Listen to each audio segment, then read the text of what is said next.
From the European Crafts Alliance, this is Craft Matters, the podcast that explores craft, the artistry, the industry, and the soul of making.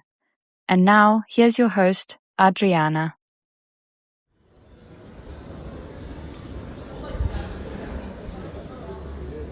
Brussels, the capital of the European Union. A city of glass, steel, and signatures. And when we talk about craft, we usually imagine hands, clay, wood, textile, the physical act of making. But today we are starting here because somewhere between policy and practice, between a law and a workbench, there's a connection we don't often stop to look at.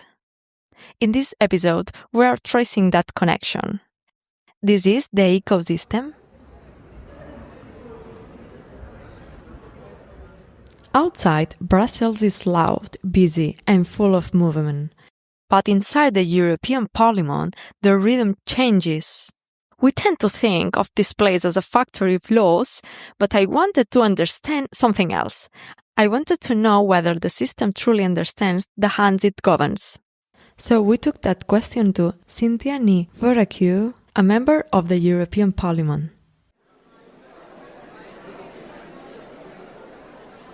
European identity, there are sounds that would be familiar to me in that whole landscape. So I can hear now a shovel slicing into the earth, digging out for me to sow maybe a daffodil bulb or a snowdrop bulb.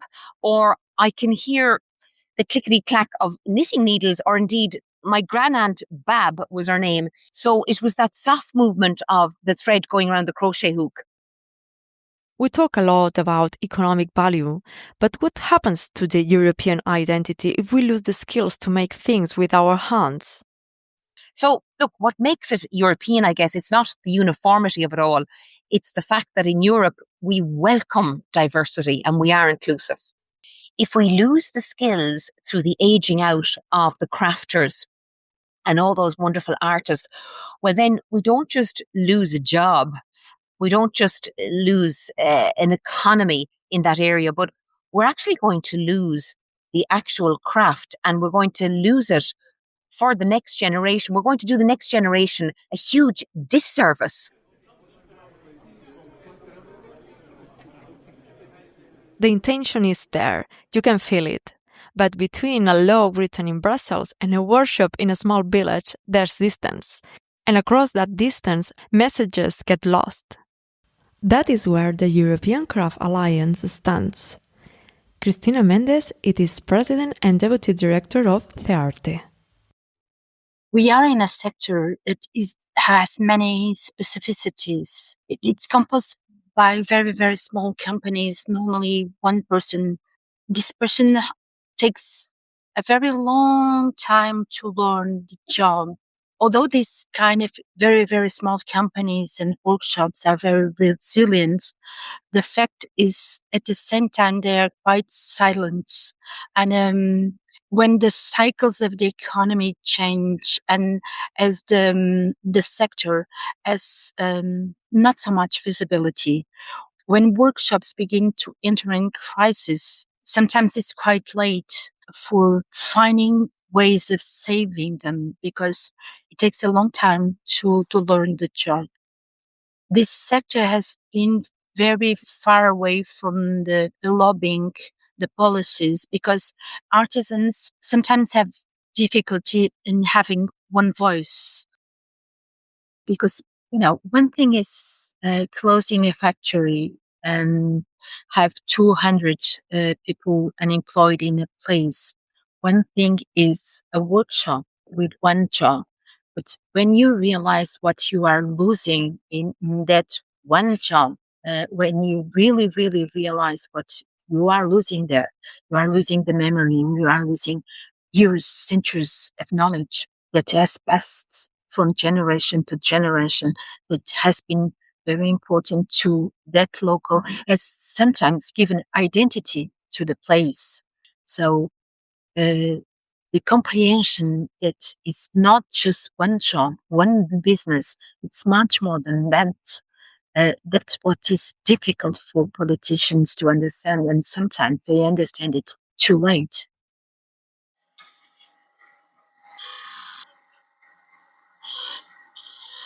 There is vision, there is political will, but the ecosystem doesn't live on a page.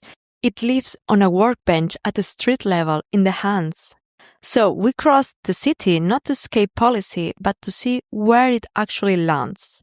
What does all of this look like through the eyes of someone who works with material every single day?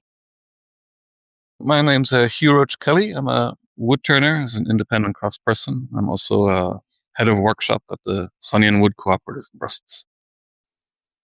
People often see a craftsperson as someone who's innately talented at what they do. You have to have some kind of, you're born to it. And that's totally, in my experience, not the case. My career path to get to this point has taken me through a lot of different sectors, a lot of different activities. If you say that only certain people can do it, then yeah, the temptation is to never try it. Things can be learned. It takes a lot of time. It takes a lot of dedication. It takes a little bit of obsessiveness, but none of those are real prerequisites. You have to have certain kind of dedication to it. And there's other things as well that feeds into this idea that these craftspeople are these individual people who are stand on their own, who are innately talented, who don't need anybody else around them to practice their craft. And it's really not the case. Even somebody who is, like, I'm talking from somebody who has their workshop in the city, who has a other workshop around them, all that. Even people who are the kind of classic idea of someone a bit more isolated, it's all about partnerships, and they have a lot of partnerships and a lot of collaborations. And generally speaking, craft people are extremely collaborative and look for connection, and the connection is part of what they do. What I want with an object that's handmade, and what people want with a handmade object, is some kind of a connection to the piece, to the maker, to the material. So I could give a very clear example of that for me is, it's a bit heavy as a story, but just before the end of last year, I was contacted by a friend who unfortunately had lost their baby after only a few days. And they contacted me asking me if I could make a urn for them for the actual baby. I could draw on this heritage that's been passed into me with the training and skills to make something that has to be utterly functional, has a very clear function, that the piece has to work. They're going to have a connection to that object that's completely beyond anything I'm doing with it, but I can contribute to that, and I can be part of that conversation or interaction that they'll eventually have with this object. It's a very extreme kind of example, but holding an object that's been handmade gives you a connection to so many things, to the material it's made out of, to the person who's made out of, to that person's heritage, whatever it might be.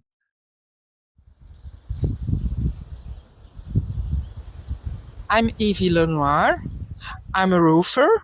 I work in a very, very small business company, just me and my husband.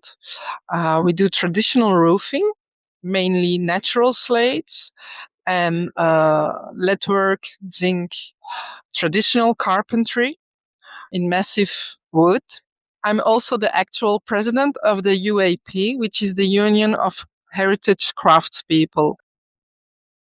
So when I'm up the roof, mostly old roofs, sometimes it's an incredible feeling because you are a witness of the past, of people who worked there in the past. And then afterwards, we leave a trace for the future. And when you're up on the roof, you're a little bit like the king of the kingdom, because you are up there and your life goes on beneath, down in the streets.